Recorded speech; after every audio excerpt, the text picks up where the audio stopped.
Terima kasih atas waktunya moderator. Sebelumnya perkenalkan, nama saya Muhammad Nur Gasaruddin, NIM 1906111000086. Di sini saya akan menjelaskan tentang apa itu skema kerja. Nah, skema kerja sendiri dibuat untuk menjelaskan atau mengutarakan sesuatu yang sudah dibuat untuk mengkonfirmasi keputusan mengenai struktur beserta organisasi kurikulum. Skema dibuat dengan mempertimbangkan fakta mengenai keadaan siswa pada saat ini yang telah memiliki kemampuan yang lebih maju dalam memahami sistem informasi. Nah, kurikulum yang sebenarnya adalah setiap kegiatan dan juga kejadian yang menjadi bagian dari interaksi antara siswa dan guru serta lingkungan di sekolahnya. Di sini kurikulum menjadi interaksi hidup antara guru dengan siswa dan menekankan bahwa kurikulum bukanlah dokumen cetak belaka. Untuk itu, mengembangkan kurikulum diperlukan keterlibatan berbagai macam pihak, dari pihak guru, siswa, kepala sekolah, pengawas, hingga dinas pendidikan. Saya akan menjelaskan tahapan dalam pengembangan kurikulum. Yang pertama yaitu pengembangan kurikulum pada tingkat nasional, kemudian pengembangan kurikulum pada tingkat institusi, kemudian pengembangan kurikulum pada tingkat mata pelajaran, dan juga pengembangan kurikulum pada tingkat pembelajaran di kelas. Mari kita bedah satu persatu. Pada pengembangan kurikulum tingkat nasional, pada tingkat ini pengembangan kurikulum dilakukan dengan membahas pendidikan. Pada tingkat nasional yang terdiri atas pendidikan formal, informal, dan juga non-formal. Tingkatan pengembangan kurikulum dapat dilihat secara vertikal dan juga horizontal. Sehingga dalam pengembangan kurikulum secara vertikal, pengembangan akan dilakukan dengan melihat tingkat pendidikan dari yang rendah sampai yang tinggi. Sedangkan pengembangan secara horizontal, pengembangan akan dilakukan dengan berdasarkan pendidikan yang sederajat, misalnya SD dan juga MI, dan juga program Pakata. Selanjutnya yaitu pengembangan kurikulum pada tingkat institusi. Pada pengembangan kurikulum ini terdapat beberapa kegiatan yang memang diharuskan untuk dilakukan, diantaranya merumuskan tujuan dan juga menetapkan keseluruhan isi kurikulum. Nah, dalam merumuskan tujuan yang hendak dicapai, penyusunan SKL atau standar kompetensi lulusan, dan juga menetapkan keseluruhan isi kurikulum. SKL ini nantinya berisi tentang rumusan kompetensi, pengetahuan, keterampilan, dan juga sikap yang harus dicapai oleh siswa setelah melaksanakan kegiatan pembelajaran di lembaga pendidikan. SKL tersebut nantinya akan dirumuskan sesuai dengan tingkat dan juga jenisnya. Kemudian pengembangan kurikulum pada tingkat mata pelajaran. Nah, seperti kita ketahui bahwa pada pengembangan kurikulum tingkat ini akan dilakukan dengan pembentukan silabus. Pembentukan silabus ini terdiri dari kompetensi inti, dasar, dan juga materi pokok, sehingga kegiatan pembelajaran, indikator pencapaian, bentuk penilaian, serta alokasi waktu yang disusun setiap semester. Nah, selanjutnya pada pengembangan kurikulum pada tingkat pembelajaran di kelas, yaitu pengembangan ini dilakukan dalam membentuk susunan RPP. Seperti kita ketahui bahwa RPP merupakan rancangan pelaksanaan pendidikan beserta dengan sumber belajar yang akan digunakan oleh masing-masing guru terhadap pembelajaran di kelas tersebut. Selanjutnya kita akan membahas tentang penilaian kerja. Apa sih penilaian kerja? Nah, penilaian kinerja ini merupakan bentuk penilaian yang menuntut peserta didik untuk memperhatikan dan juga mengaplikasikan pengetahuan yang sudah dipelajari ke dalam berbagai macam konteks sesuai dengan kriteria yang diinginkan. Sini saya akan menyampaikan tentang tujuan penilaian atau evaluasi kurikulum.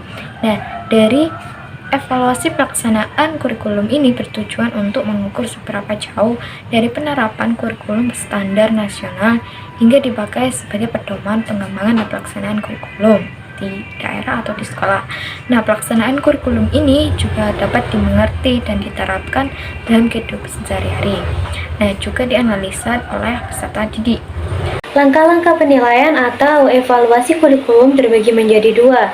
Yang pertama ada tahap persiapan, yaitu merencanakan kegiatan awal penilaian termasuk alat dan sarana apa yang diperlukan. Kemudian beberapa langkah yang harus dilakukan pada tahap persiapan ini adalah: yang pertama, menyusun TOR penilaian sebagai rujukan pelaksanaan penilaian.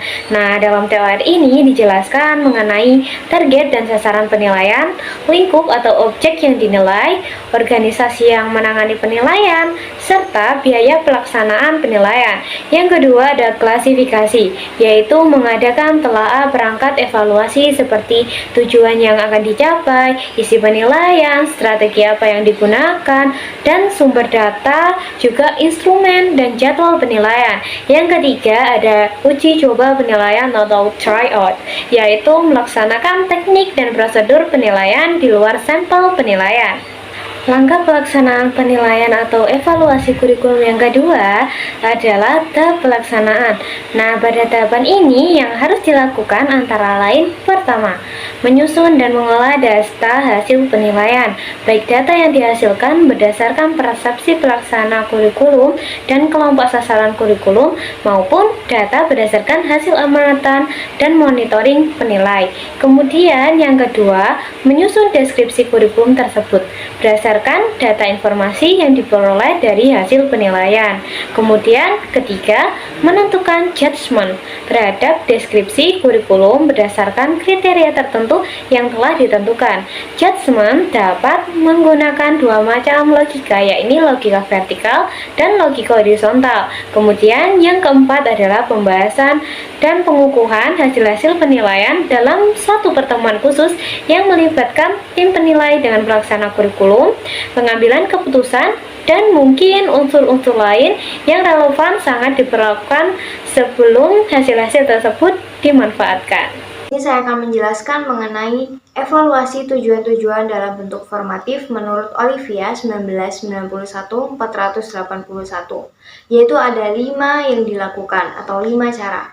Yang pertama, yaitu analisis terhadap kebutuhan masyarakat. Kurikulum harus mampu mencerminkan segala kebutuhan yang dibutuhkan oleh masyarakat, agar nantinya peserta didik kita dengan disiplin ilmu dapat diterima di tengah-tengah masyarakat.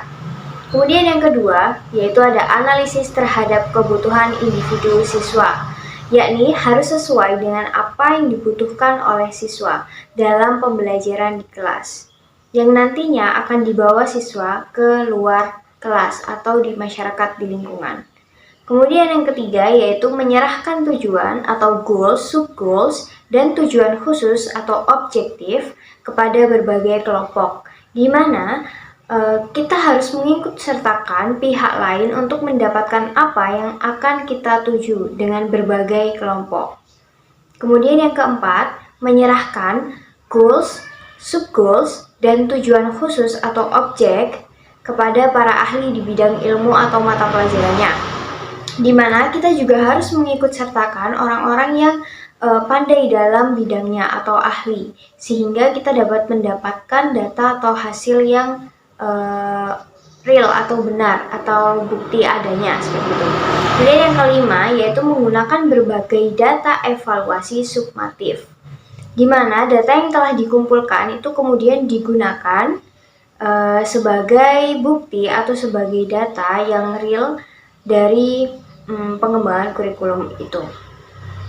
Terima kasih, itu tadi dari saya kembalikan lagi ke moderator. Baik, yang selanjutnya saya akan menjelaskan terkait model-model evaluasi kurikulum. Nah, yang pertama adalah evaluasi model penelitian. Jadi, evaluasi ini menggunakan model penelitian berdasarkan atas teori, kemudian metode tes psikologi, dan juga eksperimen lapangan. Nah, yang kedua adalah evaluasi model objektif. Nah, dapat dikatakan model ini berasal dari Amerika Serikat. Dalam model objektif, evaluasi ini merupakan bagian yang sangat penting dalam proses pengembangan kurikulum. Dalam model ini, kurikulum tidak akan dibandingkan dengan kurikulum lainnya, akan tetapi kurikulum akan diukur dengan seperangkat objektif atau tujuan khusus. Kemudian model yang ketiga adalah evaluasi model campuran multivariasi. Berikut merupakan langkah-langkah dalam model multivariasi, yaitu yang pertama, mencari sekolah yang berminat untuk dievaluasi atau diteliti. Kemudian yang kedua, melaksanakan program. Kemudian yang ketiga, tim penyusun akan menyusun tujuan yang meliputi tujuan dari pengajaran.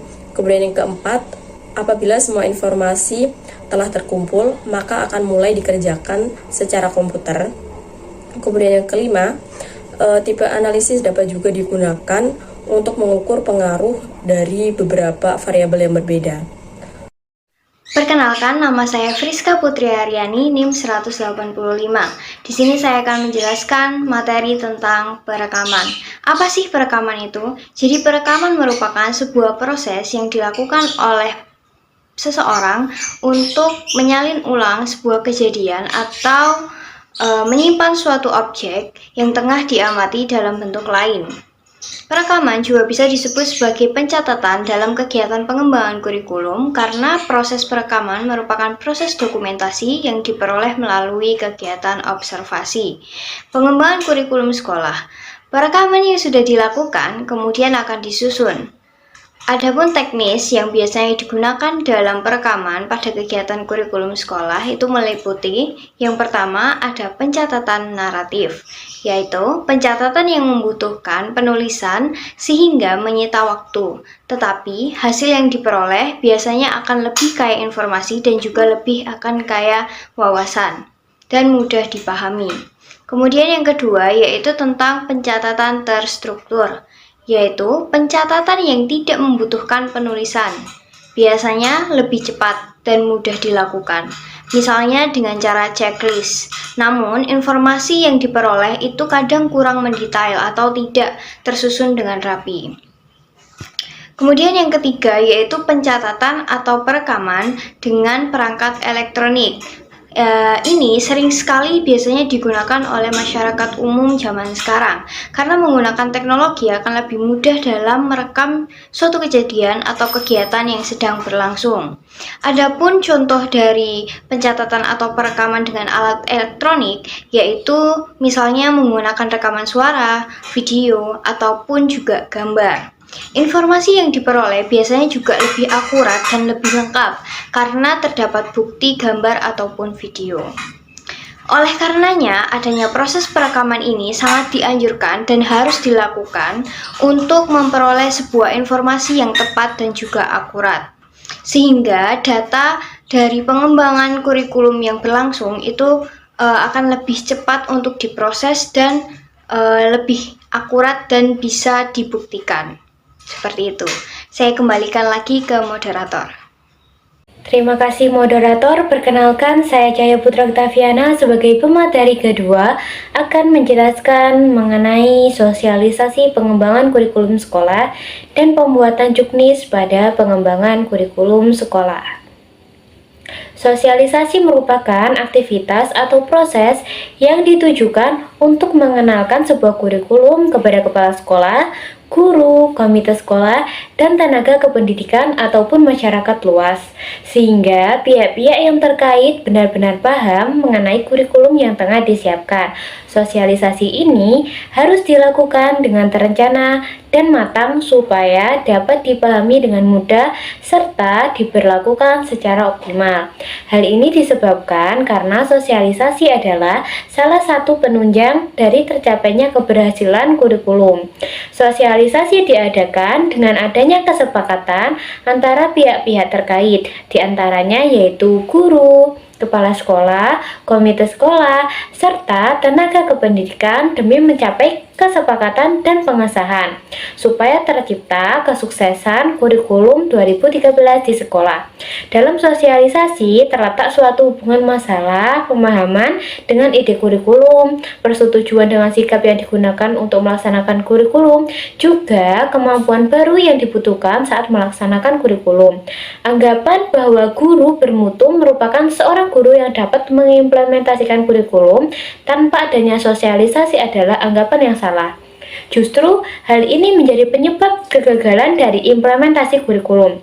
Sosialisasi memang sudah seharusnya dilakukan dengan serius, juga mampu merubah wawasan sikap dan keyakinan guru bahwa kurikulum baru lebih baik daripada kurikulum yang tengah dilaksanakan. Dalam proses sosialisasi, diperlukan waktu yang cukup dengan memperhatikan hal-hal berikut. Yang pertama adalah diberikan oleh para pengembang kurikulum atau kelompok orang yang dilatih secara khusus. Hal ini dimaksudkan supaya aspek teoritis dan kemampuan yang berhubungan dengan kurikulum baru dapat dipercaya. Hal ini didasarkan pada pengalaman terdahulu. Apabila sosialisasi diberikan oleh orang yang awam dan tidak memahami konsep keterampilan kurikulum, maka akan terjadi kesalahpahaman yang sukar untuk diperbaiki. Contohnya adalah kesalahan dalam taksonomi tujuan pendidikan Bloom, fungsi formatif serta sumatif, hasil belajar, juga tim teaching. Yang kedua adalah sosialisasi dilakukan terhadap semua guru, bukan pada beberapa guru saja.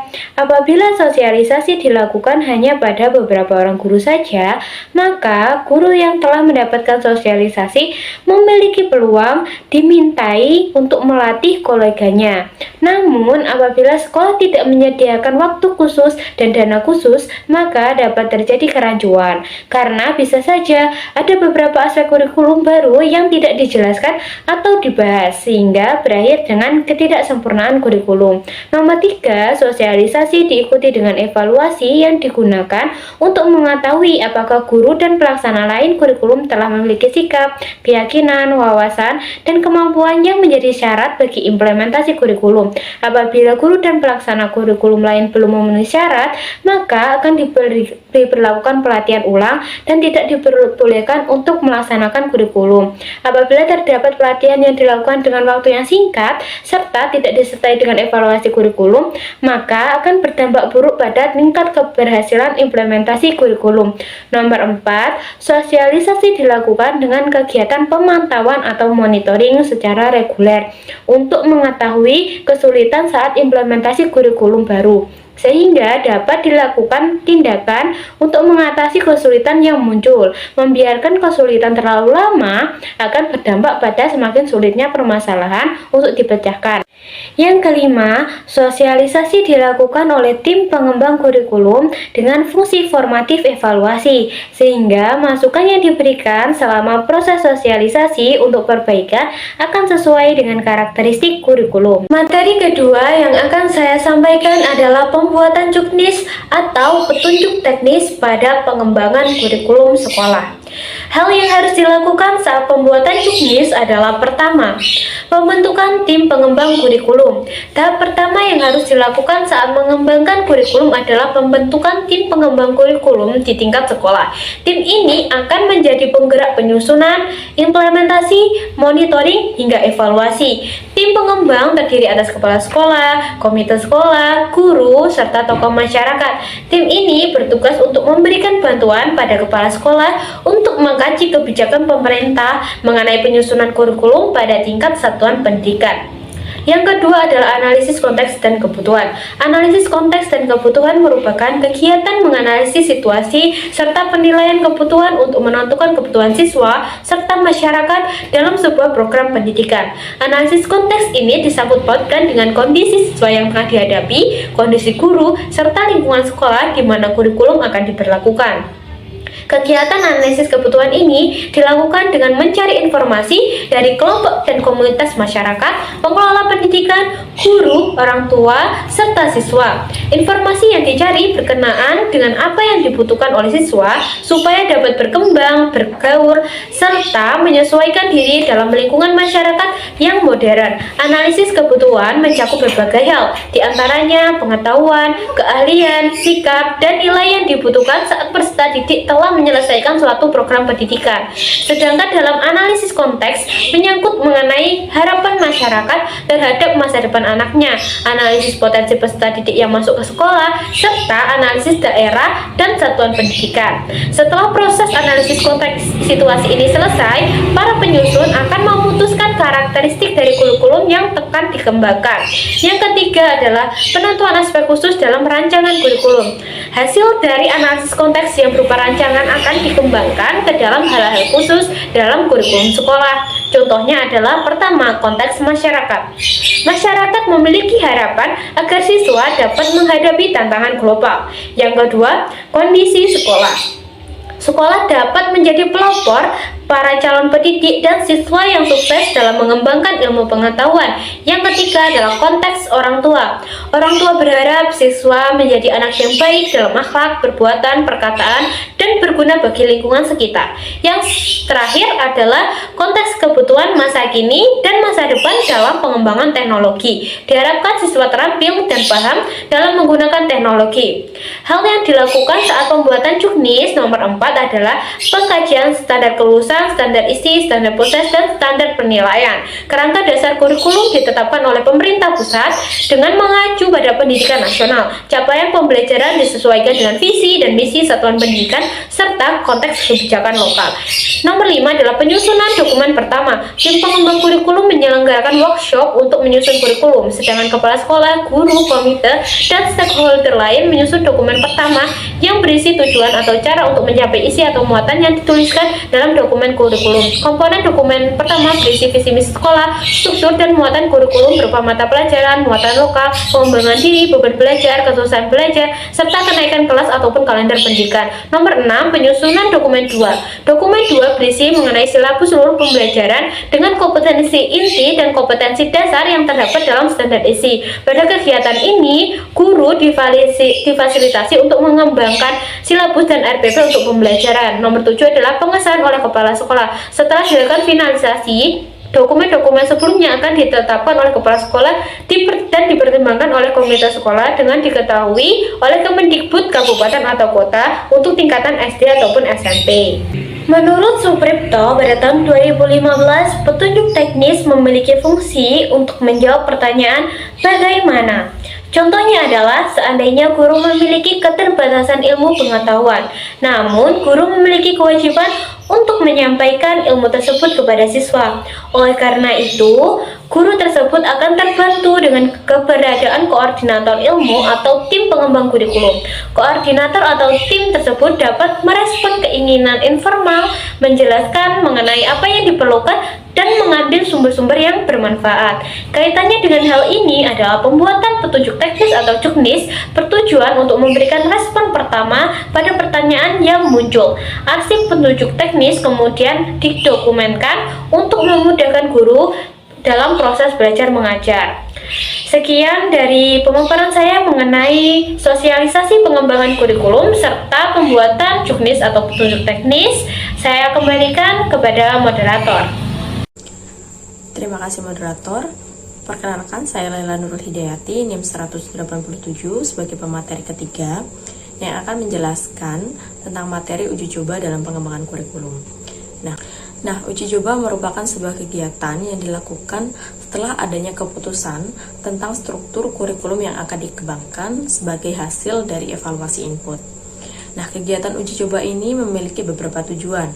Yang pertama adalah untuk menguji perencanaan kurikulum yang telah disusun sesuai dengan situasi dan juga kondisi objektif yang ada di lapangan. Kemudian yang kedua adalah untuk melihat efektivitas dan juga kelayakannya. Kemudian yang ketiga adalah untuk mengetahui kelemahan dari perencanaan tersebut sehingga nantinya dapat diperbaiki kembali. Nah, dalam kegiatan uji coba ini, pengembang kurikulum akan melakukan observasi secara langsung di kelas, kemudian akan meminta pendapat dari peserta didik terkait kegiatan pembelajaran yang telah dilakukan. Nah, pengembang kurikulum juga akan meminta pendapat dari beberapa pakar pendidikan, kemudian psikologi, kemudian bidang studi, dan juga yang lainnya seperti kepala sekolah, orang tua siswa, dan juga para guru. Nah, menurut Hamalik, proses pengembangan kurikulum yang ada di Indonesia ini diawali dengan melihat kebutuhan yang ada. Nah, dari studi kebutuhan dan juga kelayakan, nantinya akan mulai disusun rencana kurikulum. Nah, rencana awal ini kemudian nantinya akan disusun menjadi pelaksanaan kurikulum. Nah, rencana tersebut nantinya akan diuji coba terlebih dahulu di lapangan sebelum dilaksanakan secara menyeluruh. Nah, setelah dilaksanakan secara menyeluruh, nantinya akan dilakukan penilaian untuk melihat tingkat keberhasilan dari kurikulum tersebut. Setelah itu, hasil penilaian tersebut akan dilakukan untuk perbaikan dari kurikulum yang telah ada. Nah, yang selanjutnya saya akan menjelaskan mengenai strategi monitoring. Nah, monitoring merupakan sebuah kegiatan yang menyertakan proses pengumpulan, penganalisisan, pencatatan, pelaporan, dan juga penggunaan sebuah informasi manajemen tentang pelaksanaan pembelajaran. Nah, kegiatan monitoring terhadap pelaksanaan kurikulum pada dasarnya dilakukan untuk mengetahui sejauh mana kurikulum tersebut dilaksanakan di sekolah-sekolah dan persoalan-persoalan apa yang timbul atau yang dirasakan di dalam pelaksanaan kurikulum tersebut. Jadi, sasaran dalam kegiatan monitoring ini lebih dipusatkan pada pemantauan terhadap kelancaran proses pelaksanaan kurikulum tersebut dan juga sarana-sarana yang kiranya diperlukan dalam kegiatan tersebut. Nah, kegiatan monitoring ini dilaksanakan pada tahun-tahun permulaan dilaksanakannya kurikulum baru ini di sekolah-sekolah. Nah, hal ini dilakukan oleh pihak pengembang untuk mengambil tindakan guna memperlancar penyebaran dan juga pelaksanaan kurikulum baru ini di sekolah-sekolah. Pelaksanaan monitoring ini dapat dilakukan dengan dua cara. Yang pertama adalah dengan pemantauan secara langsung. Nah, pemantauan secara langsung ini merupakan kegiatan pemantauan yang dilakukan dengan mengunjungi langsung objek atau lokasi proyek. Agar pengumpulan data dapat berjalan dengan lancar dan juga efisien, maka perlu adanya strategi dalam pengumpulan data. Nah, yang pertama adalah mempersiapkan instrumen pengumpulan data. Misalnya dengan menyiapkan daftar isi. Kemudian yang kedua adalah dengan menggali informasi pada orang-orang penting yang memegang posisi penting dalam pelaksanaan kurikulum tersebut. Kemudian yang ketiga adalah dengan melakukan pemantauan secara langsung ke lapangan, dan petugas monitoring dapat mencatat informasi-informasi penting yang kiranya diperlukan sesuai dengan kehendaknya. Nah, dalam pelaksanaan kegiatan monitoring secara langsung ini terdapat beberapa kelebihan dan juga kekurangan yang ditemukan. Nah, kelebihan dari pemantauan secara langsung ini adalah yang pertama, mendapatkan data sesuai dengan yang diinginkan. Kemudian yang kedua, data yang dikumpulkan relatif lebih akurat karena data dikumpulkan sendiri oleh petugas monitoring.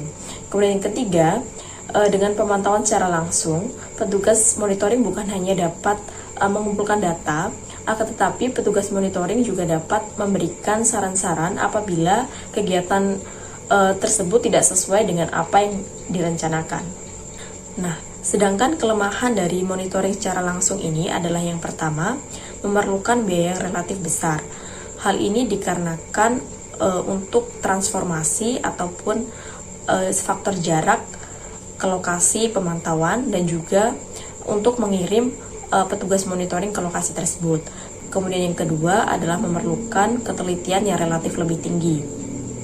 Karena dengan wawancara secara langsung, seringkali hasil yang didapatkan ini tidak sesuai dengan yang diinginkan. Apabila petugas tidak pandai-pandai atau tidak pintar dalam menggali data ataupun informasi yang baik dan juga benar. Nah, cara monitoring yang kedua adalah dengan cara pemantauan secara tidak langsung. Nah, pemantauan secara tidak langsung ini mengkehendaki petugas monitoring untuk tidak terjun langsung ke lokasi. Nah, nantinya penggalian data dapat dilakukan dengan cara mengirimkan daftar isian untuk diisi oleh orang-orang yang berada di lokasi penelitian. Nah, selain itu, pemantauan tidak langsung ini juga dapat dilakukan dengan cara mengumpulkan data melalui laporan-laporan yang telah dibuat oleh pimpinan pemantau. Nah, dalam pengembangan kurikulum, hal yang dimonitoring adalah pelaksanaan dan juga hasil dari pengembangan kurikulum tersebut disertai dengan pelaporan atas kemajuan dan juga kendala-kendala dalam pengembangan kurikulum tersebut. Langkah-langkah yang dapat dilakukan dalam perencanaan monitoring, yang pertama adalah menentukan kegiatan utama yang harus dimonitor. Nah, dalam hal ini, monitoring difokuskan pada hal-hal seperti metode dan juga bahan ajar yang telah dikembangkan. Nah, hal yang perlu diingat dalam memonitoring adalah jangan memonitor segala aspek. Yang paling penting adalah memonitor apa yang telah dilakukan, kemudian keluaran apa yang dihasilkan, kemudian di mana, kapan, oleh siapa, dan juga untuk siapa. Kemudian hasil dari monitoring ini nantinya akan dibandingkan dengan rencana semula atau rencana awal. Kemudian nanti selisih antara rencana awal dan juga hasil monitoring akan dibuat menjadi laporan. Kemudian sejauh mungkin faktor-faktor penyebab perbedaan ini nantinya akan diidentifikasi. Nah, tata cara penyimpanan data juga penting untuk mempermudah penyusunan laporan yang akurat dan juga tepat waktu. Nah, sumber data yang telah dikumpulkan sebisa mungkin untuk dimanfaatkan. Kemudian menciptakan format laporan yang tidak terlalu rumit dengan menyajikan sebagian hasil dengan cara visual ataupun dengan grafik. Nah, langkah yang kedua adalah dengan cara menentukan pihak mana yang nantinya akan melakukan monitoring dan juga kapan pelaksanaannya. Nah, sebaiknya pihak yang akan melakukan monitoring ini bukan pihak yang mengelola program secara langsung. Wakil-wakil penerima manfaat program ataupun kegiatan sebisa mungkin untuk bersama-sama melakukan monitoring. Dan untuk frekuensi dari pelaksanaan monitoring ini sebaiknya dilakukan paling tidak 6 bulan sekali untuk program jangka menengah ataupun jangka panjang. Nah, cara yang ketiga adalah dengan menentukan siapa saja yang nantinya akan menerima laporan hasil monitoring. Nah, laporan hasil monitoring ini sebaiknya tidak hanya disebarkan oleh pihak-pihak pemerintah. Akan tetapi, laporan hasil monitoring ini juga disebarkan pada pihak-pihak pelaksana, misalnya seperti Dinas Pendidikan, kemudian Departemen Agama, sekolah dan guru, instansi pemerintah pusat, serta wakil-wakil kelompok penerima manfaat untuk meminta umpan balik. Pertemuan secara berkala nantinya juga dibuat untuk meninjau kembali tingkat kemajuan serta menentukan apakah rencana implementasi ini perlu disesuaikan kembali. Sekian materi dari saya kembalikan kepada moderator. Terima kasih untuk moderator.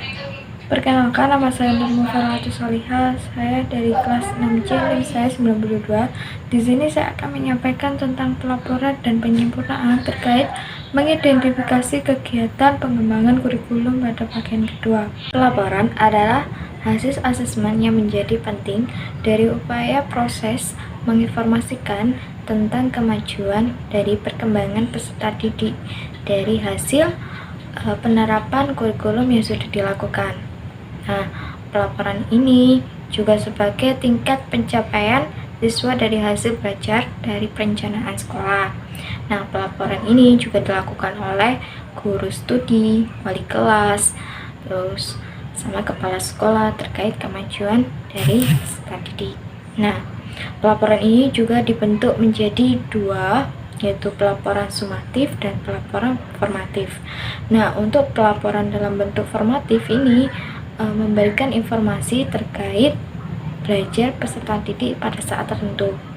Yang kedua, yaitu pelaporan dalam bentuk sumatif ini memberikan informasi terkait hasil belajar peserta didik yang sudah dilakukan pada mingguan, bulanan, harian, tengah semester, dan akhir semester. Nah, isi dari laporan juga berupa deskripsi terkait pencapaian kompetensi yang sudah ditentukan oleh kurikulum. Kegiatan pengembangan kurikulum ini dibedakan menjadi dua jenis, yaitu pelaporan peserta didik terhadap materi pelajaran dan laporan belajar secara komprehensif. Nah, laporan prestasi pada mata pelajaran ini berisi tentang laporan pencapaian kemampuan peserta didik yang ditetapkan oleh kurikulum yang sesuai dengan kompetensi dasar. Nah, yang kedua, laporan tentang kemajuan komprehensif, yaitu tentang kemajuan dari pencapaian kemampuan peserta didik dalam kegiatan mitra maupun ekstrakurikuler. Pengertian dari penyempurnaan kurikulum adalah upaya dalam menyesuaikan kurikulum dari perkembangan pengetahuan dan teknologi yang mengalami pembaharuan dunia pendidikan untuk meningkatkan kualitas pendidikan di Indonesia. Nah, kurikulum ini sudah dilakukan pada pertama kali di Indonesia, yaitu yang bernama kurikulum Rencana Pelajaran yang tahun 1947. Nah, pada kurikulum rencana yang tahun 1947 ini menekankan pendidikan, watak, kesadaran, dan bernegara dan bermasyarakat. Yang kedua yaitu selanjutnya untuk disempurnakan lagi kurikulum menjadi kurikulum rencana pelajaran terurai pada tahun 1952. Nah, kurikulum ini juga terisi pelajaran yang dihubungkan dalam kehidupan sehari-hari. Nah, salah satunya kurikulum rencana pelajaran terurai pada tahun 1952 yang menjadi sekolah, khususnya bagi sekolah dasar yang tidak melanjutkan ke jenjang SMP. Kemudian penyempurnaan kurikulum dilakukan secara terus-menerus. Ini melanjutkan kurikulum rencana pendidikan pada tahun 1964. Nah, cirinya dari kurikulum pada tahun 1964 ini, cirinya menggunakan rakyat ini mendapatkan pengetahuan secara akademik menjadi pembekalan ke jenjang SD yang dipusatkan dengan program Pajawardhana. Nah, mata pelajaran dari Pajawardhana ini dikelompokkan menjadi moral, kecerdasan, emosional atau artistik, terus keterampilan dan jasmania. Setelah itu melakukan penyempurnaan kembali yang masih kurang efektif sehingga disempurnakan kembali dengan kurikulum pada tahun 1968.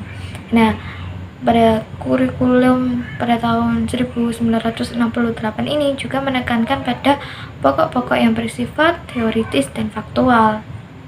Nah, materi pelajarannya ini pada pendekatan pembinaan Pancasila, pengetahuan dasar, dan kecakapan langsung. Nah, jumlahnya dari mata pelajaran kurikulum pada tahun 1968 ini berjumlah 9. Nah, penyempurnaan kurikulum dilakukan secara terus-menerus dengan kurikulum pada tahun 1975, bahwa penyempurnaan kurikulum pada tahun 1968 ini kembali menghasilkan kurikulum menjadi kurikulum tahun 1975. Nah, yang menekankan pendidikan efektif dan efisien.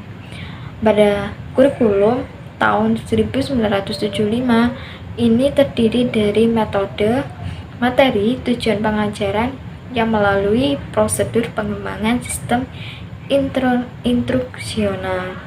Kemudian disempurnakan lagi dari kurikulum tahun 1975 menjadi kurikulum 1984, yaitu menekankan pada subjek belajar yang mengamati dan mengelompokkan dan mendiskusikan dengan konsep cara belajar siswa aktif. Kemudian pemerintah melakukan pembaruan kurikulum kolaborasi kurikulum sebelumnya, yaitu pada tahun 1994 dan suplemen kurikulum 1999. Kemudian kurikulum 1999 perpaduan dari tujuan dan proses yang belum berhasil. Maka materi ini kebutuhannya sesuai dengan daerah, yaitu muatan lokal yang meliputi bahasa daerah. Kurikulum pada tahun 2004 yaitu dengan dikenal kurikulum berbasis kompetensi menjadi pengganti kurikulum 1994. Nah, ini menekankan pada berpikir dan bertindak dalam melakukan sesuatu. Kemudian pemerintah melakukan penyempurnaan kembali dengan kurikulum KTSP, yaitu kurikulum tingkat satuan pelajaran, yaitu pada tahun 2006. Hampir sama dengan kurikulum 2004, hanya saja terletak pada penyusunnya desentralisasi sistem pendidikannya. Oleh karena itu, pemerintah menetapkan standar kompetensi dan mengembangkan silabus dan penilaian sendiri. Kemudian pemerintah melakukan penyempurnaan kembali kurikulum dari KTSP 2006 menjadi kurikulum 2013. Kurikulum pada tahun 2013 ini penyempurnaan dan modifikasi dan pemunaktiran kurikulum sebelumnya. Nah, kurikulum 2013 ini juga memuat dari aspek yaitu meliputi aspek pengetahuan, aspek keterampilan, dan aspek sikap dan perilaku. Sekian dari saya sampaikan. Terima kasih. Saya kembalikan ke moderator. Baik, di sini saya akan menjelaskan mengenai implementasi pengembangan kurikulum. Apa sih implementasi pengembangan kurikulum? yaitu merupakan bagian dari keseluruhan manajemen kurikulum yang mencakup pengembangan kurikulum, implementasi, umpan balik, evaluasi, modifikasi, dan konstruksi kurikulum. Implementasi kurikulum merupakan penerapan atau pelaksanaan program kurikulum yang telah dikembangkan dalam tahap sebelumnya, kemudian diuji cobakan dengan pelaksanaan dan pengolahan. Senantiasa dilakukan penyesuaian terhadap situasi lapangan dan karakteristik peserta didik, baik perkembangan intelektual, emosional, serta fisiknya. Implementasi kurikulum juga merupakan aktualisasi suatu rencana atau program kurikulum dalam bentuk pembelajaran. Dalam implementasi kurikulum terhadap 3 tahapan yang terjadi, yaitu yang pertama ada tahap perencanaan, yang kedua ada tahap pelaksanaan, dan yang ketiga ada tahap evaluasi. Miller dan Seller dengan melihat pada pandangan sebelumnya mengemukakan bahwa setidaknya ada 3 pandangan mengenai implementasi kurikulum.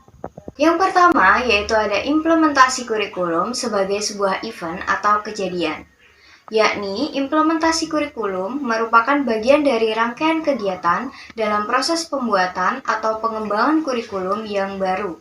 Dalam definisi ini, Fulan memaknai implementasi sebagai sebuah proses, yaitu menerapkan sebuah ide, program, atau seperangkat aktivitas baru untuk mendapatkan perubahan. Yang kedua, yaitu implementasi kurikulum sebagai proses interaksi antara pengembang kurikulum dan para guru.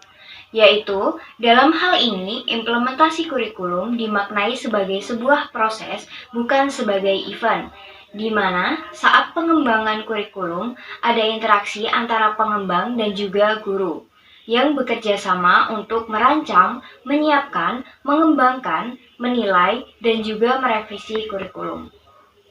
Kemudian yang ketiga, yaitu ada implementasi kurikulum sebagai sebuah komponen yang terpisah dari rangkaian kurikulum,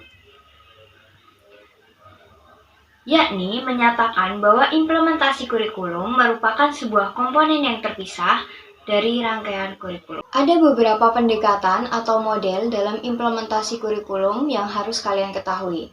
Apa aja sih? Oke, yang pertama yaitu ada model fidelity, yaitu implementasi yang sesuai dengan desain yang telah standar. Berarti implementasi kurikulum itu berorientasi pada rumusan yang telah disusun sebelumnya. Kedua yaitu ada model adaptif, adalah implementasi kurikulum dengan melakukan perubahan-perubahan atau penyesuaian yang disesuaikan dengan situasi, kondisi, serta kebutuhan. Dan yang ketiga, ada model enhancement, adalah implementasi kurikulum dengan mengoptimalkan pelaksanaan kurikulum. Ada beberapa faktor pendukung dalam keberhasilan implementasi kurikulum pada pembelajaran, yakni seperti kesesuaian kompetensi pendidik dan tenaga kependidikan dengan kurikulum yang diajarkan dan buku teks yang dipergunakan. Hal ini juga diperkuat dengan adanya sistem implementasi kurikulum, yakni seperti peserta didik, pendidik, manajemen sekolah, dan sarana-prasarana yang akan menjalankan kurikulum dan menghasilkan lulusan yang kompeten. Sehingga implementasi kurikulum dapat dikatakan berhasil dan juga maksimal ketika sudah mencapai standar isi dan standar lulus yang telah dirancang sebelumnya.